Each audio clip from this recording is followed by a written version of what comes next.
Panorama group, जो सोचता है वो करता है। आपके अपने सपनों का आशियाना। बिहार की हार से अभी भी राहुल अनजान, बोले सिर्फ 6 विधायक, बाकी कहां हैं। जी हाँ, नमस्कार, आप देखें सिटी पोस्ट लाइव। मैं हूं सृष्टि राज। बिहार चुनाव में हार के बाद कांग्रेस ने दिल्ली में समीक्षा बैठक की, जिनमें मल्लिकार्जुन खड़गे, राहुल गांधी और राजेश राम समेत कई नेता शामिल हुए। बैठक का उद्देश्य हार के कारणों पर चर्चा करना, नेताओं की राय सुनना और आगे की रणनीति तय करना था। यह बैठक पार्टी के राष्ट्रीय कार्यकाल में हुई थी, जिसमें कांग्रेस अध्यक्ष मल्लिकार्जुन खड़गे और राहुल गांधी भी मौजूद थे। लेकिन यह बैठक सिर्फ राजनीतिक समीक्षा तक सीमित नहीं रही। इसमें कई ऐसी घटनाएं हुई जिसने यह साफ दिखाया कि कांग्रेस संगठन के भीतर संवाद, समन्वय और नेतृत्व को लेकर असहजता मौजूद है।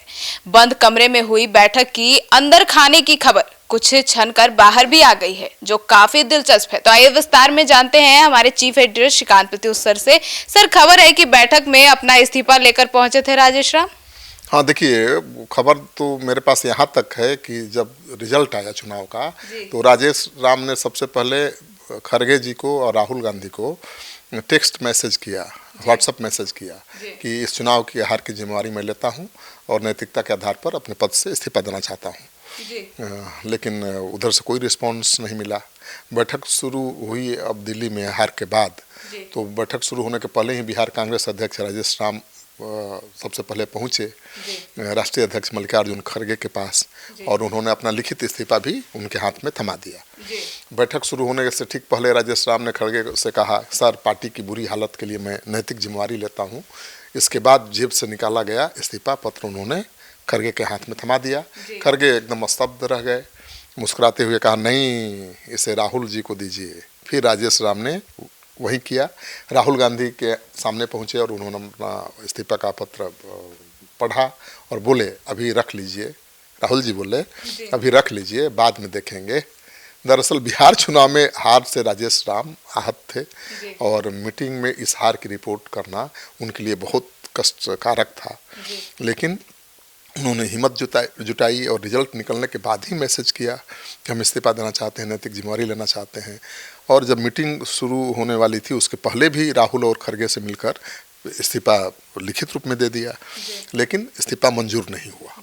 सर, लेकिन बैठक में 6 विधायक शामिल थे, लेकिन फिर भी जब राहुल गांधी ने पूछा कि बाकी 6 विधायक, मतलब बाकी 6 के अलावा और सारे विधायक कहाँ हैं, तो सभी असहज रह गए। नहीं रहेंगे। अब राहुल गांधी को याद था कि हमारे 19 विधायक हैं। इसके पहले तो उन्होंने 19 विधायकों के साथ बैठक की थी और वही बात उनके दिमाग में थी। और जैसे ही बैठक शुरू होने वाली थी, 6 विधायक नेता सब बैठे हुए थे। राहुल गांधी ने समीक्षा शुरू की और सबसे पहले उन्होंने ये पूछा कि बाकी विधायक कहाँ हैं, सबको बुला लीजिए। तो कृष्णा प्रभारी बगल में बैठे हुए थे, जो धीरे से बोले कि जो जीते हुए विधायक हैं वो तो आ ही चुके हैं।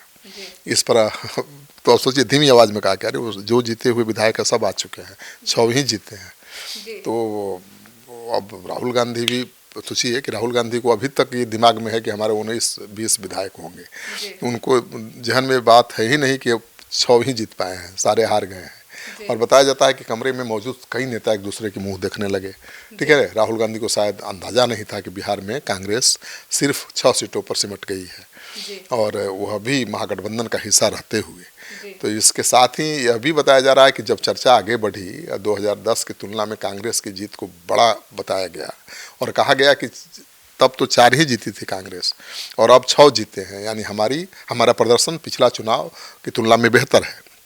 दरअसल 2010 में कांग्रेस पार्टी को केवल 4 ही सीटों पर जीत मिली थी और आरजेडी को केवल 22 सीटों पर, और वही रिजल्ट दोहरा दिया गया है 2025 में।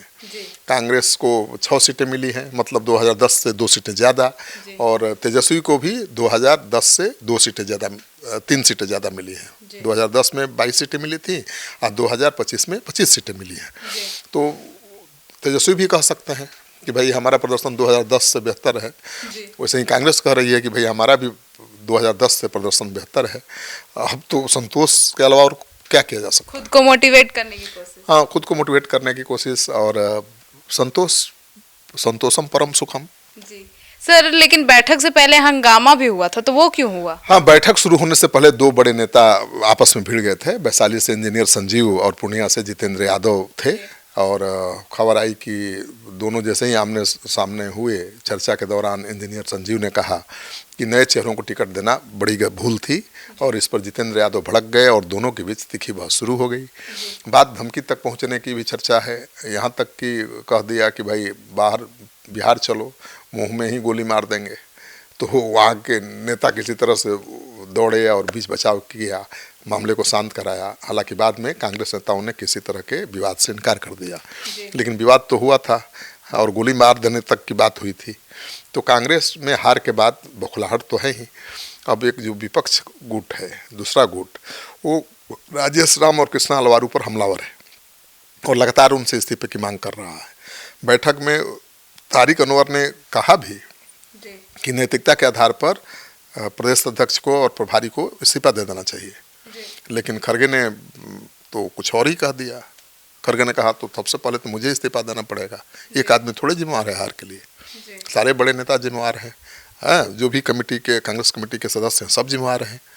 तो सबकी मुँह बंद हो गया। राजेश राम को थोड़ी ताकत मिली कि अरे भाई हमारे साथ पार्टी खड़ी है।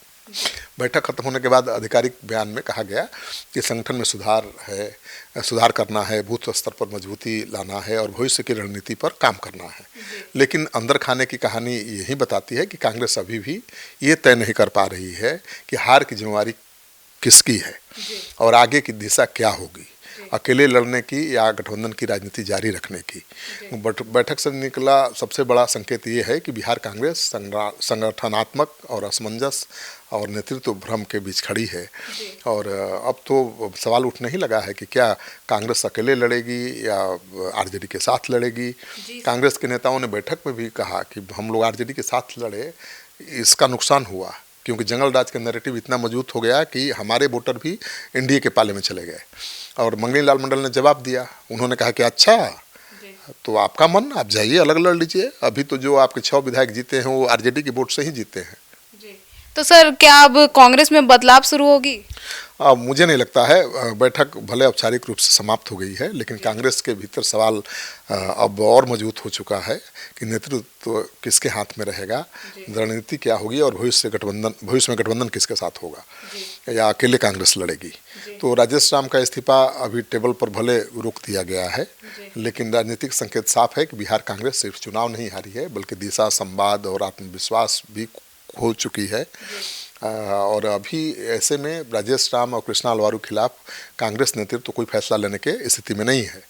तो अभी तो फिलहाल राजेश राम का पीठ थपथपा दिया है हार के बावजूद राहुल गांधी ने, और कह दिया है कि भाई आप ठीक से चलाइए पार्टी को, संगठन को मजबूत करिए और जो भी अनुशासनहीनता करता है उसके खिलाफ कार्रवाई करिए। लेकिन अब सवाल ये उठता है कि कांग्रेस पुनर्गठन की ओर बढ़ेगी या फिर धीरे धीरे हाशिए पर चली जाएगी, क्योंकि कांग्रेस अकेले लड़ेगी तो बहुत ज़्यादा मेहनत करना पड़ेगा। हालांकि ये सच है कि कांग्रेस अकेले भी लड़ती तो उसका संगठन हर जिले में खड़ा हो गया होता और हो सकता है कि 6 से ज़्यादा सीटें जीत सकती थी, क्योंकि जंगल राज के नैरेटिव ने महागठबंधन का खेल खराब किया है। अब देखिए 12 सीटों पर माले जीता था, इस बार 2 सीटों पर सिमट गया। आरजेडी के 75 विधायक थे, 74, और वो 25 पर आ गया। कांग्रेस पार्टी के 19 विधायक थे, वो 6 पर आ गए। तो ये बड़ा नुकसान हुआ है जंगल राज के नैरेटिव के कारण।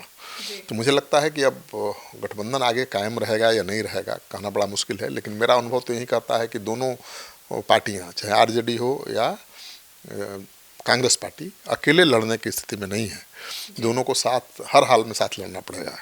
और एनडीए के साथ भी यही है, न तो बीजेपी और न ही जेडीयू अकेले चुनाव लड़ सकती है।